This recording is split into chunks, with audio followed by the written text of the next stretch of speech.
শঙ্কা এখনো পুরোপুরি কাটেনি যে ভারত পাকিস্তান বড় কোনো যুদ্ধে জড়াবে না।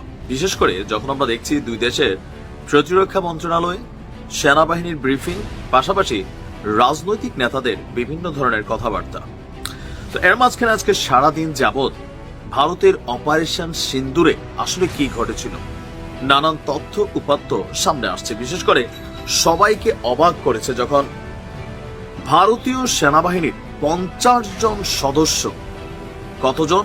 50 জন সদস্য নিহত হয়েছে দাবি হচ্ছে পাকিস্তানের। যে নিউজটা আমরা গতকালকে বা আজকে সকাল পর্যন্ত জেনেছি যে পাকিস্তানি সেনাদের বিভিন্ন গুলিতে আপনার কামান নিক্ষেপ সহ বিভিন্ন ধরনের আর্টিলারি হামলায় 15 জন নিহতের খবর পেলাম। আর একটু আগেই আল জাজিরা একটা প্রতিবেদন প্রকাশ করেছে। আর আল জাজিরার এই প্রতিবেদন প্রকাশের পর বুঝতে পারছেন ভারতের জনগণ কি পরিমাণ ক্ষিপ্ত হয়েছে ভারতের সরকারের উপর। দর্শক, প্রতিবেদনটিতে বলা হয়েছে পাকিস্তানের তথ্যমন্ত্রী আতাউল্লাহ তারা তিনি বলছেন, ভারত শাসিত এবং পাকিস্তান শাসিত কাশ্মীরকে বিভক্তকারীর নিয়ন্ত্রণ রেখায় গোলাগুলির সময় পাকিস্তানের সশস্ত্র বাহিনীর হাতে 40 থেকে 50 জন ভারতীয় সেনা নিহত হয়েছে। আপনাদের খেয়াল থাকার কথা যে গতকালকে এই ঘটনার পরপরই দুই দেশের সীমান্তে বেশ কয়েক ধাপে কয়েকটি পয়েন্টে গোলাগুলি হয়েছে। যদিও ভারত দাবি করছিল তাদের সামরিক কোনো ক্ষয়ক্ষতি হয়নি, কিন্তু পাকিস্তান বলছিল যে আস্তে ধীরে তথ্য প্রকাশ করা হবে। আর যখন আপনার আল জাজিরা আপনার এই বক্তব্য দিয়েছে বা প্রতিবেদন এনেছে, ভারত জুড়ে তোলপাড়। দেশটির পার্লামেন্টে আইন প্রণেতাদের উদ্দেশ্যে দেওয়া ভাষণে পাকিস্তানের এই মন্ত্রী এ দাবি করেন। এছাড়াও পাকিস্তান দাবি করছে ভারতের পাঠানো 25টি ইসরায়েলি হার্প ড্রোন ভূপাতিত করেছে পাকিস্তানের সশস্ত্র বাহিনী।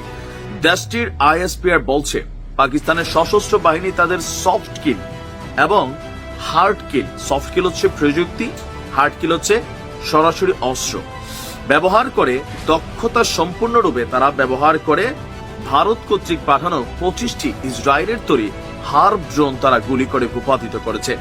আর এছাড়া আপনার কি বলা হচ্ছে, রাফাল যুদ্ধ বিমানগুলো ধ্বংসের পর ফ্রান্সের যুদ্ধ বিমানের যে ব্যবসা সেটার মধ্যে একটা বড় ধরনের ধাক্কা খাচ্ছে আমরা দেখতে পাচ্ছি।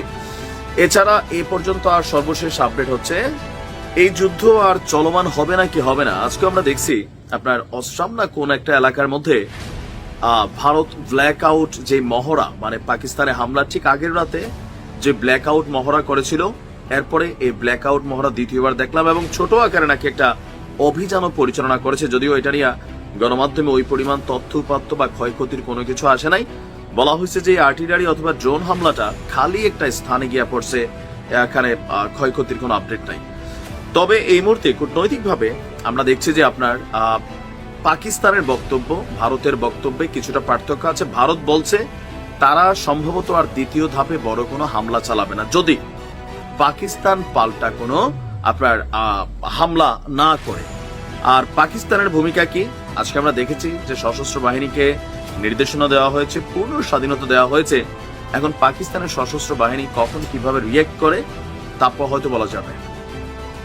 তবে সামনে খুব ভালো কিছু ঘটবে মনে হচ্ছে না, দেখা যাক কি হয়। ভালো থাকুন, আসসালামু আলাইকুম।